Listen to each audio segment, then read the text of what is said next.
Elon Musk ကတော့လုပ်ပြန်ပြီဗျာ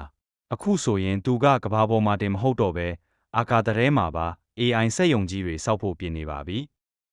အခုခေတ် AI တွေကလျှက်စစ်စွမ်းအင်အရန်စားပါတယ်ကဘာပေါ်မှာဒီလောက် AI တွေအတွက်မီးပေးဖို့ကမလွယ်တော့ဘူးလေ